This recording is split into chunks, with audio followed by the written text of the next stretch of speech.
Josué, chapitre 11.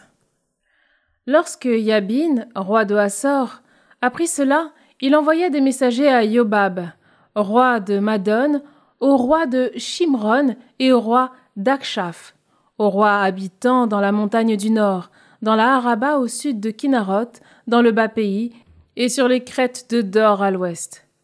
Les Cananéens habitaient à l'est et à l'ouest, les Amorites, les Hittites, les Péridites et les Jébuséens dans la montagne, les Hivites au-dessous de l'Hermon dans le pays de Mispa.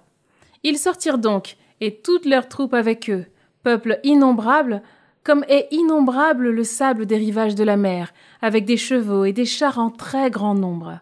Tous ces rois se donnèrent rendez-vous et vinrent camper ensemble aux eaux de Mérom pour combattre contre Israël. Le Seigneur dit à Josué, « Ne les crains pas, car demain, à la même heure, je les livrerai tous, criblés de coups. À Israël, tu couperas les jarrets de leurs chevaux et tu brûleras leurs chars. » Josué et tout le peuple en armes les atteignirent à l'improviste, aux eaux de Mérom. Et ils tombèrent sur eux. Le Seigneur les livra aux mains d'Israël, qui les battit et les poursuivit jusqu'à Sidon-la-Grande, jusqu'à Misréphoth-Maïm, et jusqu'à la vallée de Mispa à l'est. Il les battit au point qu'il ne laissa pas un survivant. Josué leur fit ce que lui avait dit le Seigneur. Il coupa les jarrets de leurs chevaux et brûla leurs chars. En ce temps-là, Josué revint, s'empara de Hassor et frappa son roi par l'épée. Hassor était auparavant la capitale de tous ses royaumes. On passa au fil de l'épée toutes les personnes qui s'y trouvaient, on les voua à l'anathème. Il ne resta pas âme qui vive, et l'on brûla Hassor. Josué s'empara de toutes ces villes et de tous leurs rois. Il les passa au fil de l'épée et les voua à l'anathème, comme l'avait ordonné Moïse, le serviteur du Seigneur. Mais Israël ne brûla aucune des villes situées sur des collines, sauf Hassor, que Josué brûla. Les fils d'Israël prirent comme butin, pour eux, toute la richesse de ces villes et le bétail, mais tous les hommes, ils les passèrent au fil de l'épée, au point de les anéantir. Ils ne laissèrent pas âme qui vive. Comme le Seigneur l'avait ordonné à Moïse, son serviteur, ainsi Moïse l'avait ordonné à Josué, et Josué fit de même.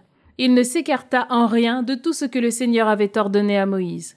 Josué prit tout ce pays, la montagne, tout le Néguev, tout le pays du Goshen, le bas pays, la Araba, la montagne d'Israël et son bas pays, depuis le mont Halak, qui s'élève vers Séhir, jusqu'à Baal-Gad, dans la vallée du Liban, sous le mont Hermon. Il s'empara de tous leurs rois, les battit et les mit à mort. Durant de longs jours, Josué fit la guerre à tous ses rois. Pas une ville ne fit la paix avec les fils d'Israël, sauf les Hivites qui habitaient Gabaon.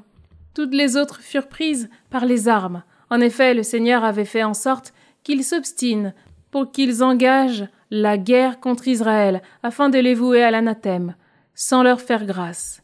C'était afin de les anéantir, comme le Seigneur l'avait ordonné à Moïse. En ce temps-là, Josué vint supprimer de la montagne les géants anakites, ceux d'Hébron, de Débir, d'Anab, de toute la montagne de Juda et de toute la montagne d'Israël. Josué les voua à l'anathème avec leurs villes. Il ne resta plus d'Anakites dans le pays des fils d'Israël. Il n'en subsista qu'à Gaza, Gath et Ashdod.